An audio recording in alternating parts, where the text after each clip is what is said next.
Instituto Bíblico Veritas Dei, Ratio et Revelatio.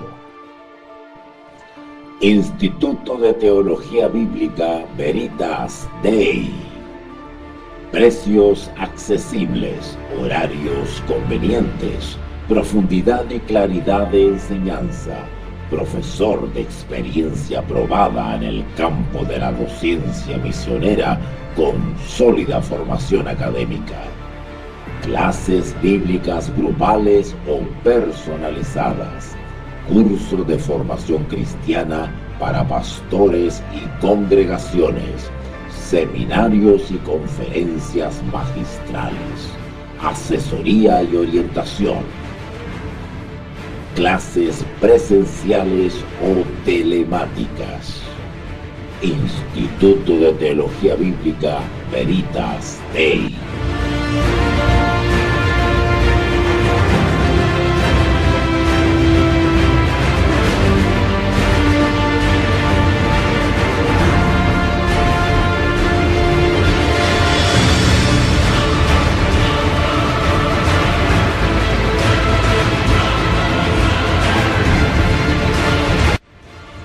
Instituto de Teología Bíblica Veritas Dei. Clases bíblicas grupales o personalizadas. Curso de formación cristiana para pastores y congregaciones.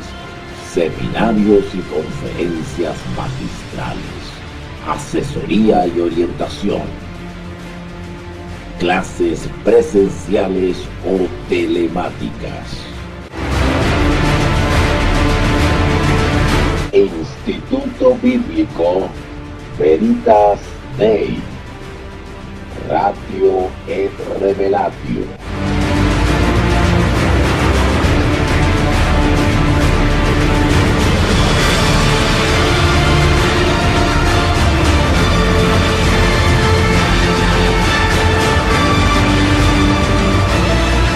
Bien, vamos entonces a Gálatas capítulo 1. Gálatas capítulo 1, y vamos avanzando. Pablo se identifica como siempre, ¿verdad? Pablo, apóstol de Jesucristo. Apóstol, ¿verdad? Apóstol. Digo de Jesucristo porque evidentemente nosotros sabemos que él fue llamado como un representante, como un enviado, ¿verdad? Así que pues Pablo se identifica en sus cartas generalmente o como Pablo, su nombre, o siervo. También hemos estudiado que Pablo no necesariamente escribe las cartas físicamente, sino que a veces es solamente el autor intelectual y es un ayudante, un colaborador, ¿verdad? Puede ser alguno de los misioneros que generalmente lo acompañaban a veces en sus viajes o en la cárcel, en la celda, ¿verdad? Había si no me equivoco, había un misionero, Epafras, que voluntariamente ingresó a la cárcel para apoyar a Pablo, para ayudarlo, atenderlo, y lo ayudaba, ¿por qué no?, en redactar la carta. Y Pablo era el autor intelectual, y eso lo sabemos porque al finalizar sus cartas él generalmente firmaba, ¿no es cierto? Yo, Pablo, firmo con mi propia mano, decía él, ¿verdad? Así que en este caso Pablo pues tenía ese detalle de dejar claro que el autor, no solamente físico de la carta, sino que el autor intelectual era él, precisamente. Y eso para que las iglesitas del Señor tuviesen la tranquilidad, la paz, de saber que estaban leyendo, ¿no es cierto?, una carta inspirada por el apóstol Pablo. ¿Ah? Bien, perfecto. Avanzamos entonces, y él sigue avanzando ahí en Gálatas 1.1. Él habla de Pablo apóstol y deja claro algo, está entre paréntesis eso ahí. Dice, no de hombres, ni por hombres, ni de hombres.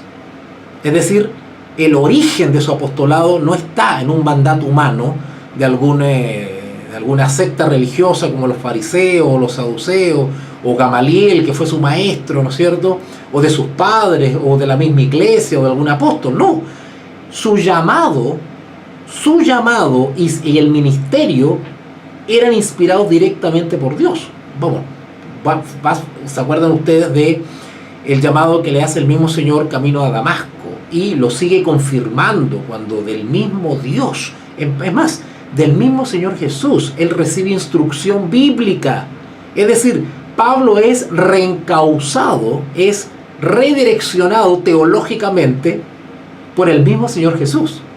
Pablo era un teólogo, Pablo tenía una base, un conocimiento, una matriz teológica, pero hacía falta introducirlo en los misterios de la piedad, ¿vale? El misterio de Dios. Bueno, no voy a entrar en detalle respecto a qué es el misterio de Dios, ya lo hemos estudiado en varios cursos, ¿verdad?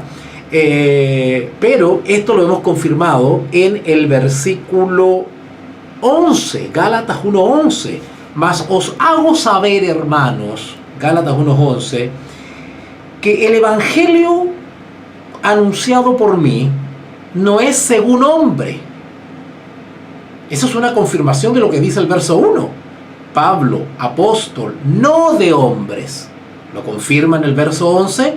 Mas hago saber, hermanos, que el evangelio anunciado por mí no es según hombre, no está basado, no está inspirado en algún maestro humano, sino que esto viene directamente de Jesucristo. Y lo confirma el versículo 12, lo sigue argumentando. Pues yo ni lo recibí ni lo aprendí. ¡Wow! Esto es maravilloso. No lo recibí ni lo aprendí de hombre alguno, sino por revelación de Jesucristo. El apóstol Pablo, dentro de los varios dones que él tenía, o le fueron otorgados, él tuvo la bendición de experimentar el don de profecía. Oiga, qué maravilloso. Porque aparte de ser inspirado por el Espíritu Santo como un hijo de Dios, como un siervo de Dios, ¿verdad? Él tuvo acceso directamente a un aula virtual, por decirlo así, para que se entienda, un aula virtual proporcionada por el don de profecía, en el cual el mismo Señor Jesús instruyó, o confirmó, o amplió, o capacitó teológicamente a nuestro hermano Pablo. Versículo 1, Gálatas 1:1. Pablo, apóstol, no de hombres, ni por hombres. Noten, su lealtad, su compromiso como profesor, como teólogo, como docente, como misionero, como evangelista, como profeta, como apóstol, no se debía o no se ligaba a ser humano alguno. Él se debía al maestro, a su amo, quien lo mandató, quien lo invistió como apóstol, y ese era el mismo Señor Jesús. Por lo tanto, su lealtad estaba a la persona de Jesús y no a ningún ser humano. Por ende, por eso que Pablo de alguna manera era imbatible, implacable en el buen sentido, ¿no es cierto? Porque frente a las vicisitudes, frente a las pruebas, frente a las angustias, frente a todo lo que pasó Pablo y está descrito en su epístola, él estaba movido por un principio rector, básico, infranqueable, inamovible, intercambiable, intransferible, que era el amor por su maestro. O sea, ese era un principio básico, que es el principio de la ley de Dios, que es el principio del amor. Amor a Dios. Amarás a tu Dios de todo tu corazón y de toda tu mente, con toda tu alma, con todo tu cuerpo, ¿verdad? Es un principio que mueve al creyente, en este caso el apóstol Pablo. Por lo tanto, ninguna vicisitud externa, ningún imprevisto humano, terrenal, temporal, iba a afectar ese principio interno que movía a Pablo. O sea, se podía estar, y perdonen la expresión, se podía estar quemando vivo Pablo, y él no iba a ceder un ápice porque había un principio que lo superaba. De hecho, él es uno de los grandes descriptores del amor de Dios. Él habla de la profundidad, de la anchura, de la altura, habla del misterio. Noten, Pablo fue hecho partícipe del misterio de la piedad, ¿verdad? Ustedes saben ya, lo que han estado conmigo en los cursos, saben a lo que se refiere la Escritura cuando habla del misterio de la piedad, en contraposición con el misterio de la iniquidad. Que a propósito del misterio de la iniquidad, vamos a hablar de eso un poquito, Vamos a hablar de eso el 11 de marzo. El 11 de marzo, 20-30 horas, vamos a estar hablando sobre el anticristo. Ahí se está promocionando un curso que está promocionando Veritas Day sobre el anticristo. Y ahí vamos a tocar en algo sobre el misterio de iniquidad, ¿verdad? Bueno, Pablo habla de que él recibió, que el evangelio que él predica, que él anuncia, no fue dado según seres humanos, no está inspirado en un maestro humano, sino y fue instruido por revelación de Jesucristo, ¿vale? Bien, avanzamos un poquitito y uno de los textos famosos de la carta de Gálatas, me tengo que detener ahí, ¿verdad? Aunque no siga con el resto del capítulo, pero tengo que detenerme acá porque esto es básico. Es uno de los versículos maravillosos que describen de alguna manera esta experiencia que no solamente pasó la iglesia de Gálatas, de la iglesia de Galacia, sino también es una experiencia que incluso han experimentado la iglesia durante toda la historia y estamos experimentando hoy día. Y ojo, lo que voy a leer ahora o analizar así someramente no solamente es una experiencia espiritual y teológica. Ya voy a ampliar eso ya. ¿Cuál es la diferencia entre una experiencia espiritual y una experiencia teológica?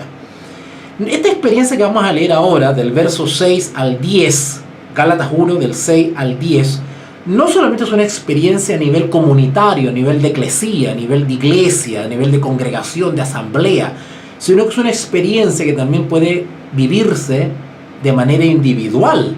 Es decir, la crisis por la cual pasó la iglesia de Galacia es una crisis que también se puede vivir a nivel individual. Y me atrevería a decir que es una crisis súper actual y que muchos, si no demasiados, creyentes están experimentando. Voy a ampliar un poquito eso, ¿ya? A riesgo de no avanzar en Gálatas, pero me parece interesante que profundicemos sobre estos textos de Gálatas. Gálatas capítulo 1, versículos del 6 en adelante. Dice Pablo, sorprendido, estoy maravillado, dice él. La palabra maravillado quiere decir es una mezcla entre estar atónito, quedar helado, sorprendido, estupefacto. O sea, es una cosa que no se la esperaba a Pablo. Recuerden que Pablo aquí no está en vivo ahí, ¿no? Él no está escribiendo esto desde Galacia, ¿vale? Él está en otra área geográfica y él dedica esta carta a los Gálatas, ¿vale? Recuerden que los colaboradores de Pablo les llevaban informes, iban y traían informes desde las iglesitas y Pablo se imponía de lo que estaba pasando y cuando recibía alguna noticia que a él le llamaba la atención, pues él escribía la cartita mandando consejos, ¿verdad? Entonces, resulta que Pablo recibe noticias que los hermanitos de Gálatas, habían recibido la justicia de Cristo, la justificación, ¿no es cierto? La habían recibido de buena gana y habían avanzado, estaban madurando, se estaban multiplicando, estaban consolidándose y de repente, como era común en las iglesitas que estaban siendo fundadas en Asia Menor, sobre todo, pues constantemente estaban siendo visitadas por algunos falsos maestros. Esto también lo vamos a tocar en el curso sobre el anticristo, ¿vale? Porque vamos a hablar, y me voy a adelantar un poco, que la calificación de anticristo tiene una directa relación, si no es usado como sinónimo, para falsos cristos. Recuerden ustedes Mateo 24, Lucas 21 y Marcos 13, donde el mismo Señor Jesús en el Sermón del Monte de las Olivas, o de los Olivos, mejor dicho, él advierte en varias ocasiones sobre vendrán falsos profetas, falsos cristos. Bueno, eso de falsos cristos es un equivalente a anticristo. Bueno, ya me estoy adelantando al curso de el anticristo que voy a dar el lunes 11 de marzo, 20-30 horas, atentos con eso, ¿ya? Entonces, ¿qué pasa? Habían falsos maestros que estaban rodeando, constantemente visitando las iglesitas, Colosa, Corintio, Tesalónica, Galacia, estaban por ahí dando vueltas. ¿Quiénes eran estos falsos maestros? Bueno, había una variedad de falsos maestros, estaban desde los el incipiente gnosticismo hasta judaizantes. O sea, habían de todo tipo de maestros que profesaban el cristianismo, haber aceptado al Señor Jesús, pero todavía tenían resabios de la religión judía, y los gnósticos, ¿no es cierto?, tenían un problema de hermenéutica, tenían un problema de interpretación. Ellos interpretaban los textos bíblicos de manera mística, hoy diríamos espiritualista, ¿cierto? Entonces por ahí ya tenían un problema. Bien, y entonces las iglesitas de Galacia, que estaban compuestas no solamente por hermanos experimentados, sino también por muchos, y la mayoría eran personas nuevitas en la fe, diríamos hoy día, ¿verdad? O como dice la Escritura, débiles en la fe, y que tenían que ser pastoreados y guiados, asesorados, orientados, confirmados, alimentados, apacentados, ¿ok? Y por eso la importancia de la labor de estos misioneros colaboradores de Pablo, que iban afirmando a las iglesitas que iban naciendo. Otro riesgo que había de apostasía, hablemos así con palabras religiosas, de las iglesitas de Galacia y de muchas iglesias más, era que efectivamente estas iglesitas no tenían un bagaje, una fuente, una experiencia en la Sagrada Escritura judía. O sea, no eran como Pablo, que ya tenían un conocimiento, o como los demás apóstoles, que ya habían tenido cierta educación, cierta tradición judaica, y después con la enseñanza de Cristo ellos fueron armando el edificio de la fe. Esta gente, los gálatas o los colosenses o los corintios, eran paganos. O sea, culturalmente eran paganos. Entonces había que reeducarlos. Entonces era muy fácil que ellos se los distrajera un poquitito y llegaran estos judaizantes que eran muy estudiosos, o llegaran los gnósticos que llamaban mucho la atención con su retórica. Entonces era muy fácil que se deslizaran, que se distrajesen. Y eso fue efectivamente lo que pasó. Los gálatas comenzaron a distraerse con ciertas luces que le comenzaron a llegar, y esa noticia le llegó a Pablo. Y por eso es que Pablo escribe lo siguiente. Gálatas 1:6. Estoy maravillado, sorprendido de que tan pronto os hayáis alejado. Esa palabra alejado es lo que se conoce hoy como disidencia.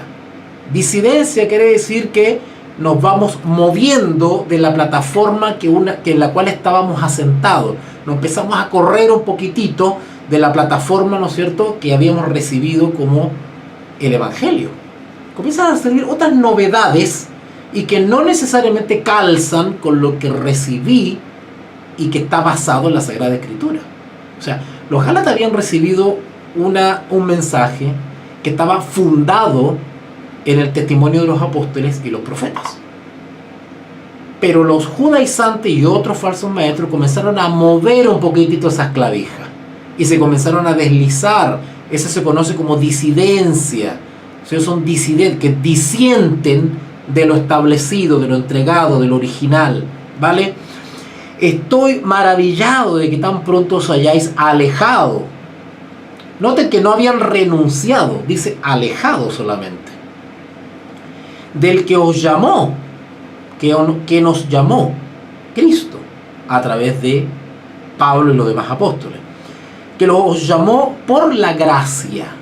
Cuando hablamos aquí de por la gracia, estamos hablando automáticamente de algo distinto a por las obras. Claro, porque Gálatas lo que hace, esta carta, es vindicar o confirmar o defender la doctrina que es columna vertebral del Evangelio, y que es la justificación por la fe. Y los gálatas comenzaron a moverse de esa plataforma de lo que es la justificación solo por la fe, ¿verdad? Entonces dice acá que os hayáis alejado del que os llamó por la gracia de Cristo para seguir un evangelio diferente. Y Pablo después aclara, ¿no es cierto? No voy a seguir leyendo, ustedes conocen estos textos, ya lo estudiamos. Entonces él habla de un evangelio diferente, y no es que haya un evangelio diferente, no es que alguien escribió, se inventó un evangelio, ¿cierto?, una falsificación de un evangelio distinto al de Gálatas y lo echó a correr por ahí. No, él habla de evangelio diferente en el sentido de un evangelio que es presentado o enseñado de manera diferente a como lo recibieron originalmente, ¿vale? Y quiero extrapolar o aplicar esto al presente. Hoy sucede lo mismo. Hoy muchos maestros están presentando un evangelio diferente. Noten, y dice evangelio, pero es diferente. Claro, los falsos maestros, ¿qué hacen? Enseñan el evangelio, claro, pero lo enseñan de manera diferente a como se enseñó originalmente. ¿Vale? Por eso son falsos maestros. Por eso que es importante que el estudiante bíblico, sea quien sea, tiene que tener algo de conocimiento, aunque sea básico, en lo que se conoce como principios de interpretación.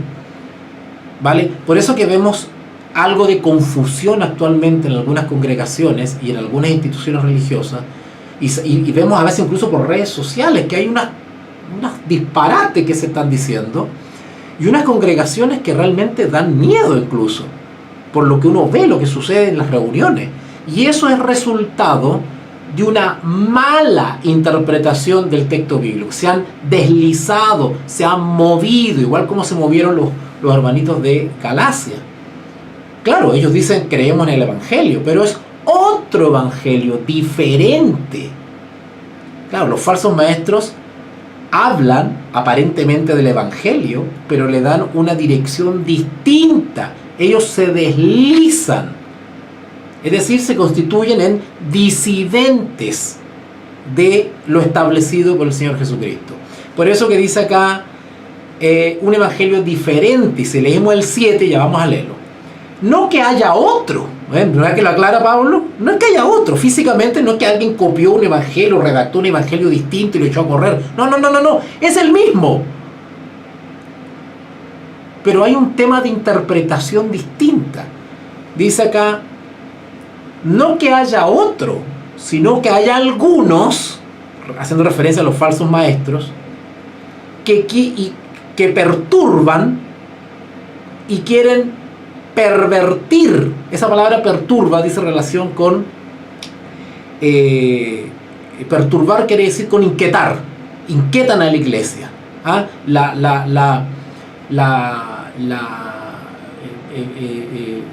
La provocan, rompen la paz, rompen la armonía, introducen el conflicto, introducen, ¿no es cierto?, un debate, que no es malo el debate, es bueno el debate, pero introducen un debate que no es edificante.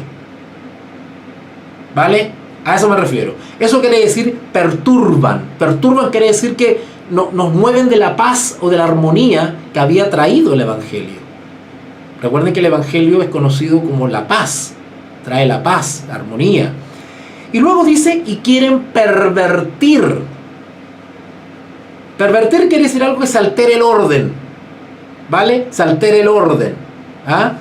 Carolina me dice, diferente, falsos maestros, mala interpretación. Claro, cuando hablamos de interpretación, estamos hablando de una... Hay una palabrita que se conoce en teología, que suena un poquito complicada, pero no es complicada, que se llama hermenéutica. Hermenéutica. Hermenéutica es una ciencia teológica que se encarga de estudiar los principios, los métodos de interpretación bíblica. ¿Vale? ¿Ok? Bueno, lo que está pasando acá es justamente eso. Los falsos maestros tienen un problema con la interpretación bíblica, entonces leen el mismo evangelio de una manera diferente a como la enseñaron, le entregaron los apóstoles y los profetas. Eso es lo que está enseñando Pablo, eso es lo que está diciendo. Por eso que dice ahí una mala interpretación bíblica, eso se llama hermenéutica. Pero para no complicarnos con la palabra, decimos interpretación, problemas de interpretación. ¿Vale? Y dice acá, y quieren pervertir, Gálatas 1:7, quieren pervertir. Quieren pervertir. Eso de pervertir dice relación con sembrar dudas. Sembrar dudas, contradecir, ¿no es cierto? Contradecir lo que había sido entregado originalmente. ¿Vale? Bien, vamos a seguir avanzando un poco porque si no, no avanzamos nunca, y la idea es que repasemos Gálatas un poquito. ¿Ya? Bueno, el apóstol Pablo tuvo algunos problemas para ingresar en Galacia, y sobre todo en ese territorio en general. Porque claro, ya Pablo gozaba de una mala fama como perseguidor de la iglesia, y en ese tiempo no volaba la información como hace ahora, que ahora en tiempo real uno puede estar hablando acá a kilómetros de distancia de Carolina, de Mauro o de otra persona, y esa persona está escuchando directamente lo que uno dice. En ese tiempo tardaban semanas y meses en llegar las noticias. Entonces había un retardo en eso. ¿Qué pasó?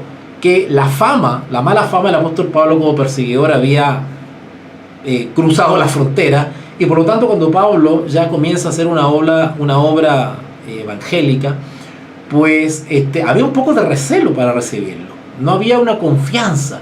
Las iglesitas no abrían sus puertas para recibir a Pablo. Entonces, ¿qué hacemos? ¿Qué pasa con este Pablo? Entonces hacía falta algunos antecedentes, ¿vale? Así que, ¿qué hizo Pablo? Miren qué astuto Pablo. Astuto en el buen sentido de la palabra. Astuto en el buen sentido de la palabra. ¿Qué hizo Pablo? Pablo, para llegar a los Gálatas, poder tener confianza y poder seguir visitando, Pablo se contacta con los dirigentes primero. Se contacta con los dirigentes primero. Noten Gálatas 2:2. Gálatas 2:2. Pero subí según una revelación. Esto es maravilloso, porque Pablo no se mandaba solo. Pablo, cuando iba a algún lugar, era porque el Espíritu Santo le indicaba dónde ir. Es un ministerio maravilloso. El famoso ministerio, el don de profecía. Maravilloso eso. Como el Señor guiaba. Hay 1000 maneras en que el Señor puede guiar a un hijo de Dios. Una de esas maneras es mediante revelación, ¿verdad? Y esa revelación tiene que estar en concordancia con el resto de la Escritura, porque si no, no te está Dios revelando cosas, es el otro que te está revelando cosas, ¿vale? Así que cuidado con eso. Así que Pablo dice acá en Gálatas 2:2, pero subí según una revelación, ¿vale?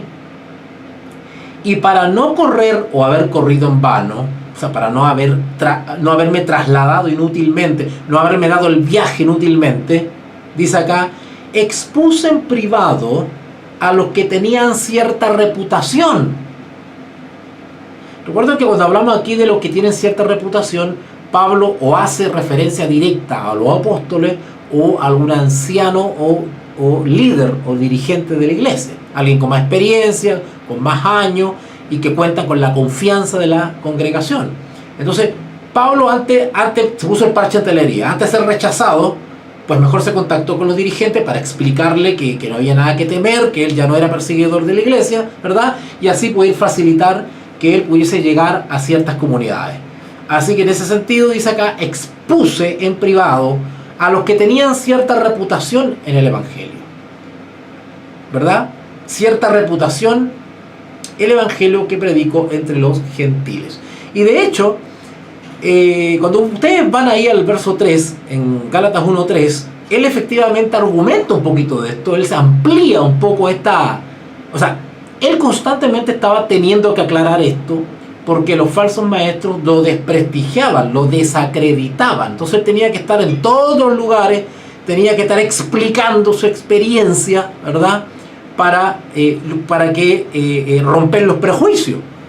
Y eso lo vemos claramente narrado ahí en Gálatas 1:13, si ustedes leen ahí, dice, porque ya habéis oído acerca de mi conducta. Pablo se adelantaba inmediatamente, porque ya sabían ya que su fama estaba corriendo por todas partes, así que él tenía que estar aclarando eso, ¿verdad? Porque ya habéis oído acerca de mi conducta en otro tiempo, en el judaísmo. Esto es maravilloso lo que está diciendo, porque Pablo del punto de vista teológico, Pablo dejó de ser judío. Del punto de vista teológico, no del punto de vista cultural, del punto de vista teológico, él dejó la religión judía para adoptar el cristianismo. Yo quiero aclarar eso, porque hoy en día hay muchos cristianos que dicen que son cristianos, pero se disfrazan de judíos, o adoptan cosas que son de la tradición judaica, o costumbres judaicas, y hasta de la teología judaica. Cuando digo teología judaica, estoy hablando de ciertas prácticas o creencias fundadas en el Antiguo Testamento y las practican ahora como si estuviesen vigentes. A eso me refiero con teología judaica. Y eso es un absurdo, porque si el mismo Pablo abandonó el judaísmo como religión y adoptó el cristianismo, mal estaría hoy en día que un cristiano retrocediese teológicamente y adoptara costumbre y prácticas judaicas. Eso es una inconsecuencia, es una locura. Y quiero resaltar eso porque es una realidad. Por eso que quiero en este repaso analizar el contexto inmediato de Gálatas, pero también traerlo al presente. Así que el 13 dice, Gálatas 1:13, porque ya habéis oído acerca de mi conducta en otro tiempo en el judaísmo. O sea, él lo da por pasado, en el judaísmo. Yo ya no estoy allá, estoy acá. Eso es pasado, vuelta a la página. Ahora algunos podrían argumentar y decir, bueno, pero Pablo respetaba algunas fiestas judaicas. Claro que las respetaba, pero no porque él pertenecía, se consideraba ya, se considerara todavía parte de la religión judaica, sino que él adoptaba estratégicamente, por el bien del evangelismo, él adoptaba, ¿no es cierto?, adoptaba ciertas prácticas o tradiciones que desde el punto de vista espiritual no le iban ni venían, no le granjeaban mayor santidad porque participaba de la Pascua. Si él sabía en su corazón que el rito o el ritual o la práctica de la fiesta judaica de la Pascua no tiene ninguna repercusión espiritual para un cristiano en Cristo, un cristiano. Así que da lo mismo si participo o no participo de una fiesta de la Pascua. Si alguno de ustedes, alguien lo invita a una comunidad judía, como me ha pasado a mí, lo invitan a participar de Hanukkah o de otras fiestas judaicas, bueno, participemos por respeto, por deferencia, ¿no es cierto? Porque a veces uno lo invitan con mucho cariño, mientras eso no interfiera en mis principios, ¿verdad? No hay ningún problema, pues. Y eso hacía Pablo. Por eso cuando él señala, me he hecho judío para ganar al judío, dice, bueno, mientras participar de ciertas fiestas judaicas no vayan en contra de mis principios, no violen mi fe y mis creencias en Jesucristo como Señor y Salvador, ni un problema, pues, ni un problema. Ahora, si me invitan a un rito pagano, bueno, ahí ya tenemos problemas, ¿verdad? Si me invitan a una sesión espiritista, ahí tenemos problemas, pues. Pero en el caso de la tradición judaica, una tradición no lo hacía más ni menos, es una tradición, porque las tradiciones son formas, son liturgia, son procedimientos religiosos, ¿verdad? Es como la circuncisión. La circuncisión no tiene ningún valor desde el punto de vista espiritual hoy. Por lo tanto, da lo mismo participar o no participar. Así que en ese sentido, eso no justifica de que se considera a Pablo, ¿cierto?, un miembro de la religión judía. Él dejó la religión judía atrás, definitivamente, siendo culturalmente judío. Hay que hacer esa salvedad. Por eso que el texto 3 dice, porque ya habéis oído acerca de mi conducta en otro tiempo en el judaísmo. Y yo quiero poner énfasis en eso porque cuando ustedes analizan la experiencia de Pablo en Damasco, eso significó en la vida espiritual de Pablo, en la vida religiosa de Pablo, un antes y un después. Entonces, cuidado con eso. ¿Por qué me tomo el tiempo de explicar esto? Para que ustedes tengan el discernimiento o las herramientas teológicas, bíblicas, analíticas, para juzgar lo que pasa hoy día. Hoy día hay grupos de creyentes cristianos y que literalmente se creen judíos y copian las cosas judías y hasta se ponen el kepí, y hay algunos que se ponen un manto o se hacen los rulitos aquí y son cristianos, pero copian cosas que son judaicas. Esas personas están confundidas, quizás lo hacen de todo corazón, pero están confundidas. Y para eso son los estudios bíblicos, para eso son los estudios teológicos, para educar, para formar. ¿Ok? Bien. Entonces, bueno, no nos explayamos más en eso, ustedes ya lo pueden leer después y qué sé yo. Nos saltamos directamente al capítulo 3, aunque en el capítulo 2 hay un incidente maravilloso, ¿verdad? Bueno, no lo vamos a analizar ahora, y eso ya está estudiado en el curso que di sobre Carta a los Gálatas. Pero acuérdense ustedes lo que pasó cuando se juntó Pablo con Pedro y ahí Pablo le tira las orejitas a Pedro. Bueno, usted ya, famoso incidente ese, ustedes ya lo conocen. Pero la preocupación de Pablo era que los gálatas se estaban deslizando hacia otra plataforma que no era la original.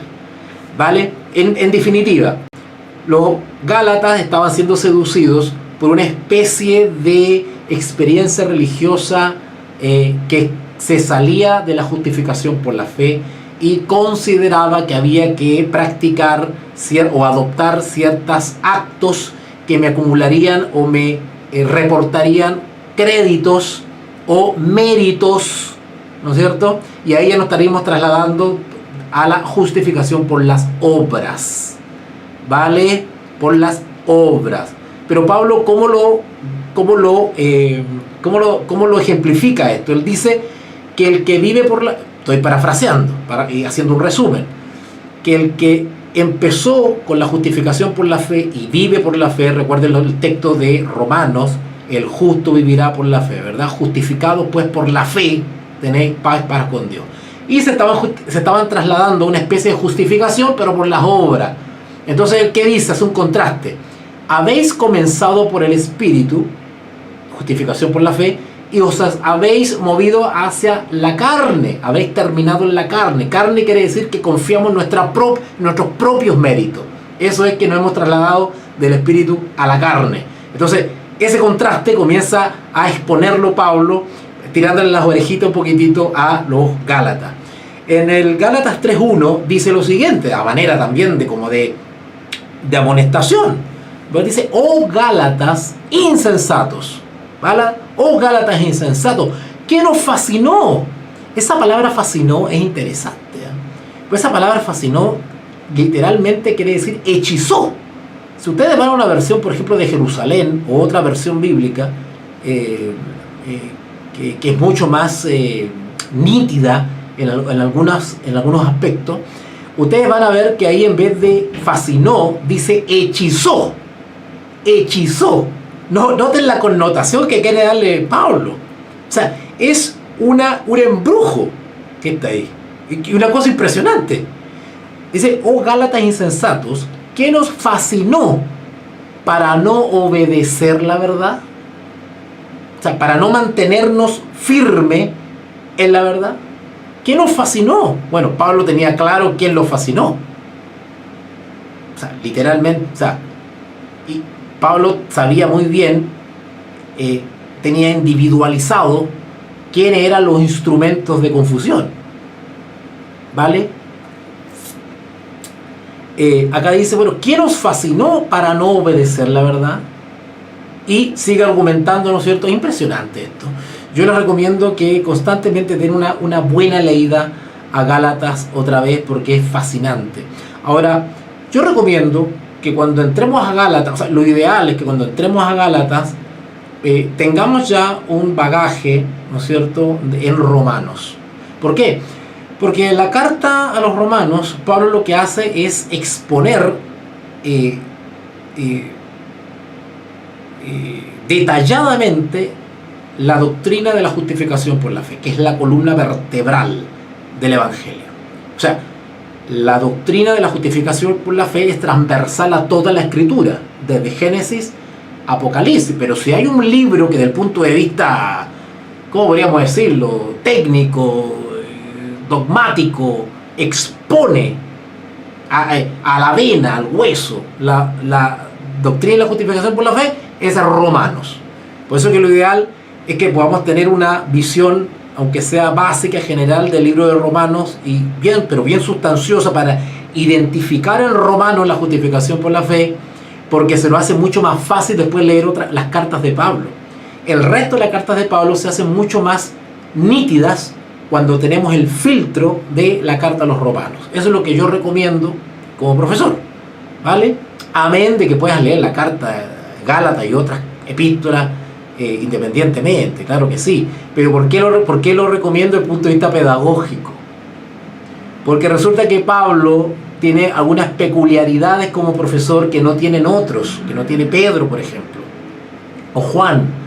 Porque Pablo introduce un vocabulario bastante particular, ¿verdad? es muy contundente, es más teológico. Entonces, para entender ciertas palabras que él usa, por ejemplo, él habla harto de la carne, la justicia, ¿no es cierto?, los frutos, bajo la ley, ¿no es cierto?, bajo la gracia. Todas esas expresiones que él usa, ¿verdad?, se entienden cuando realmente nos imbuimos en el estilo del apóstol Pablo. Entonces, por eso le digo, Romanos sería una buena base y de ahí nos vamos súper rápido y entendemos mucho más rápido las demás cartas de Pablo, ¿ok?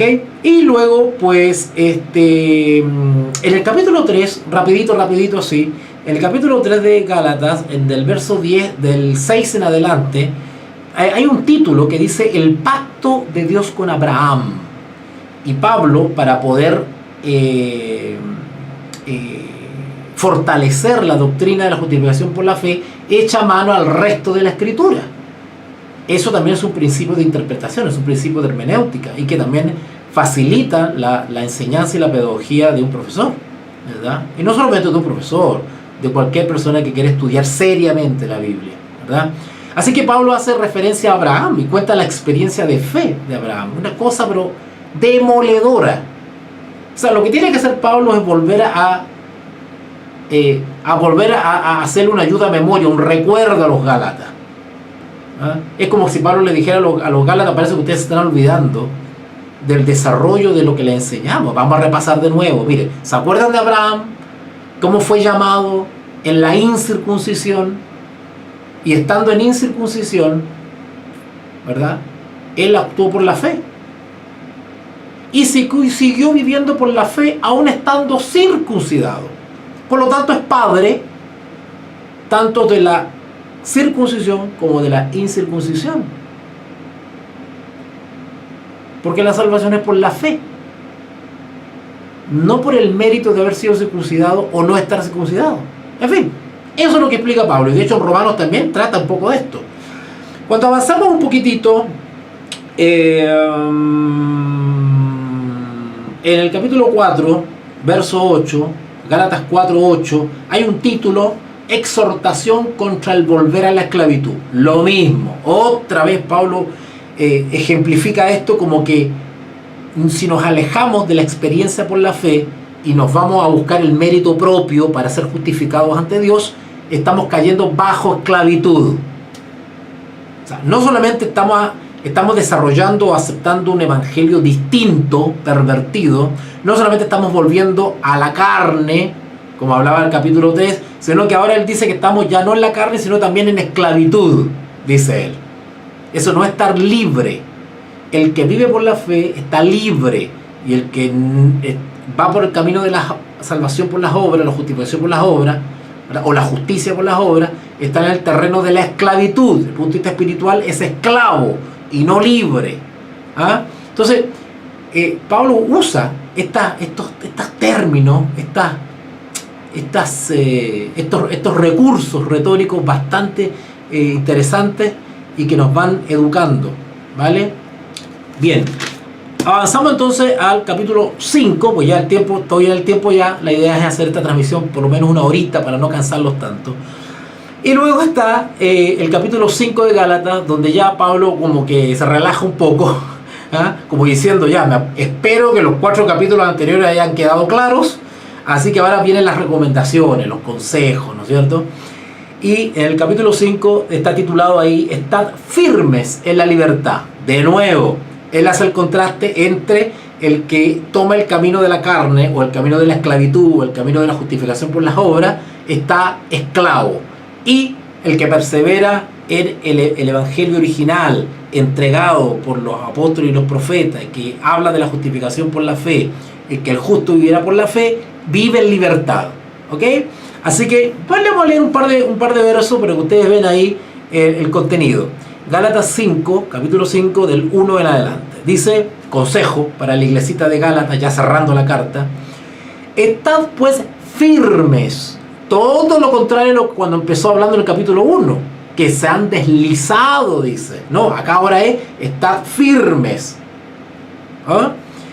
Estad firme en la libertad con que Cristo nos hizo libres. ¿Libres de qué? Libres del pecado.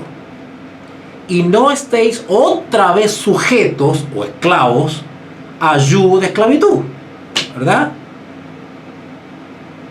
He aquí, yo Pablo os digo que si os circuncidáis, de nada os aprovecha Cristo. Claro, si ustedes van tras las obras, tras la acumulación de méritos, ay, que porque me visto de tal manera, porque me circuncido, porque oro tantas veces, porque ayuno tantas veces, que no son cosas malas en sí. El tema es depositar mi confianza en eso como herramientas de mérito o de recomendación ante Dios. Eso es una perversión del Evangelio, ¿vale? Por eso que Pablo dice acá en el 5, Gálatas 5:2, he aquí yo, Pablo, os digo que ni la circuncisión, que si os circuncidáis, los Gálatas, no teniendo necesidad de hacerlo, de nada os aprovechará Cristo, porque están tomando ustedes un camino distinto. Entonces, de nada les va a servir que ustedes profesen fe en Jesucristo si están siguiendo otro camino distinto del que Él señaló. Entonces, de nada os aprovechará, dice Él. O sea, van a ser creyentes de nombre, porque en realidad en la práctica ustedes están siguiendo otro camino. Y hoy en día está sucediendo lo mismo. Exactamente lo mismo. Mucha alabanza, mucho bla bla, muchos amenes, y que bonito, y que mira que me saco una fotito en Facebook, y mira con la falda larga, y mira yo con la corbatita, y yo tocando guitarra y tocando batería, obras, actos, acciones externas. Y dentro, ¿qué está pasando dentro? Ahí está el problema, ¿vale? Bien, y termina entonces el capítulo 6 con un capítulo maravilloso que todos conocemos, ¿verdad? Pero tampoco se entiende. Que es el famoso capítulo, la última partecita del 5. La última partecita del capítulo 5, ¿no es cierto? Donde habla, ¿te acuerdas? De los frutos de la carne y los frutos del espíritu. No lo vamos a repasar, es súper conocido, ustedes lo pueden leer. Pero en definitiva, ahí lo que está diciendo es que el justo vive por la fe, el que es justificado por la fe, vive también por la fe. ¿Vale? Y un resultado, una consecuencia de vivir por la fe es que se van manifestando espontáneamente los frutos. Es decir, se evidencia en la vida práctica, ¿no es cierto?, esos frutos que están descritos ahí. La Escritura nos habla de que en la iglesia hay trigo y hay cizaña. Y no estamos autorizados para señalar, tú eres cizaña, no, tú eres trigo. No estamos autorizados para eso, porque tanto el trigo como la cizaña actual está en proceso. Hay trigo que puede terminar en cizaña y hay cizaña que puede terminar en trigo. Es un proceso. Por eso que la Escritura dice, el justo por la fe vivirá. Es un proceso la vida del creyente. El que comenzó como cizaña puede terminar en trigo. Y el que empezó como trigo puede terminar en cizaña, como le pasó a los Gálatas, que empezaron siendo trigo y se estaban pasando para el lado de la cizaña. Pero ojo, pero también hay características del trigo y de la cizaña. Ahora, esas características son dadas no para darnos cuenta y atacar y usarlo como herramienta de ataque contra esa persona, no. Pero hay características que evidencian en la vida de una persona si está por el camino de los trigos o está por el camino de la cizaña. ¿Y cuál es nuestro deber? Bueno, al que tiene ciertos rasgos de cizaña, bueno, ayudarlo, darle una mano para traerlo para el lado del trigo. ¿Ok? Así que ojo con eso. No podemos estar señalando a nadie si es trigo o cizaña, ¿vale? Porque eso sería juzgar su experiencia. Pero sí, ¿verdad? La experiencia espiritual se evidencia y hay señales. Y la cizaña tiene características y el trigo también tiene características, ¿vale?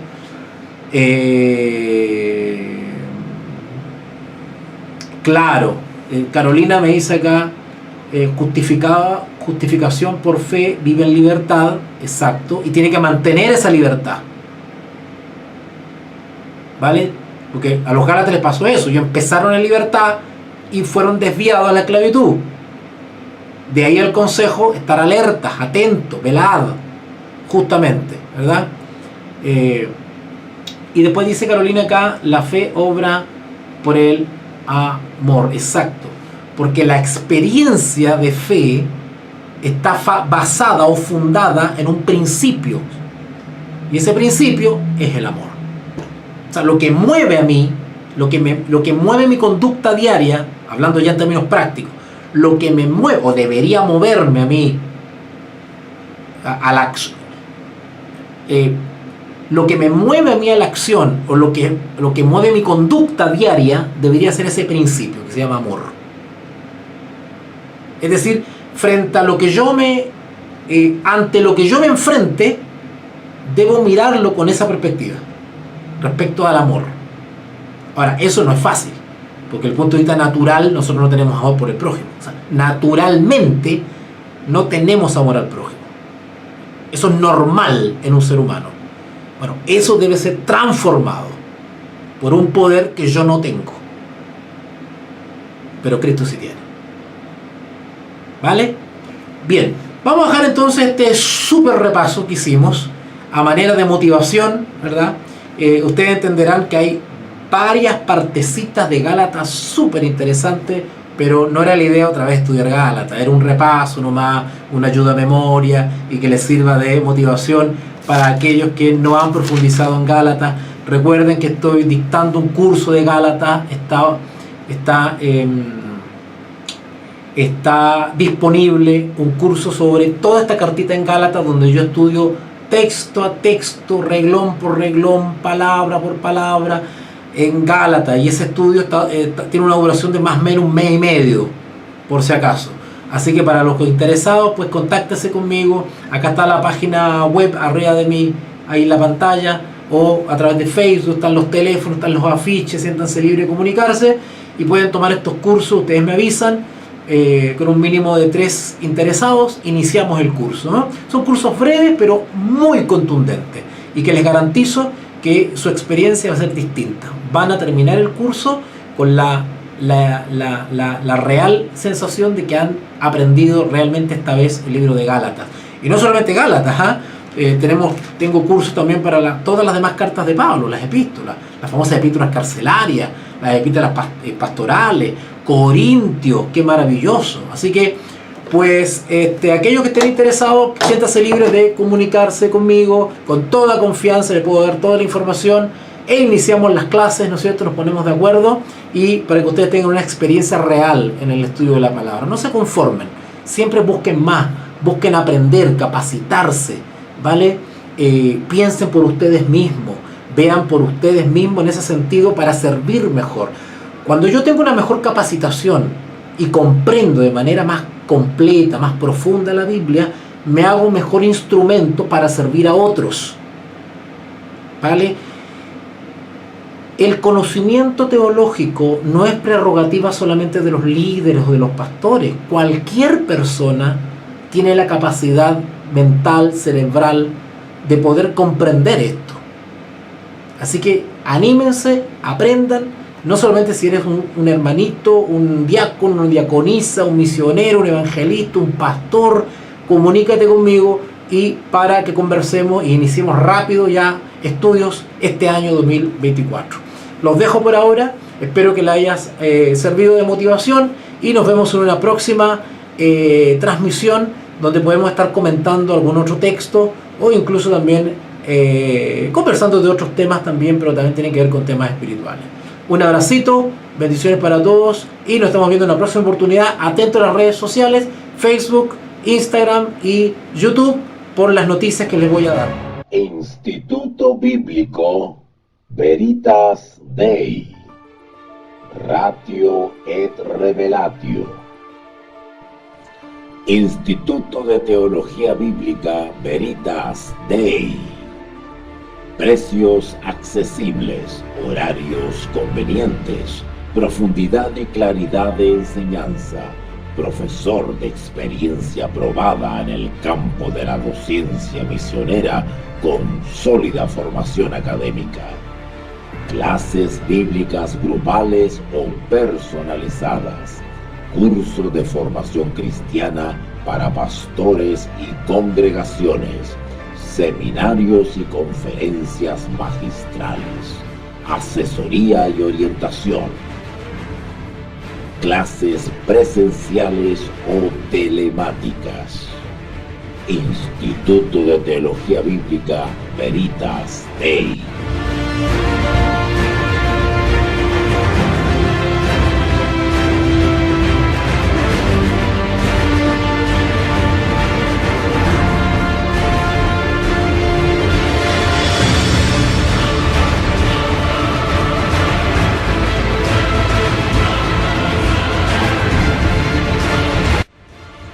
Instituto de Teología Bíblica Veritas Dei. Clases bíblicas grupales o personalizadas. Curso de formación cristiana para pastores y congregaciones. Seminarios y conferencias magistrales. Asesoría y orientación. Clases presenciales o telemáticas. Instituto Bíblico Veritas Dei. Ratio et Revelatio.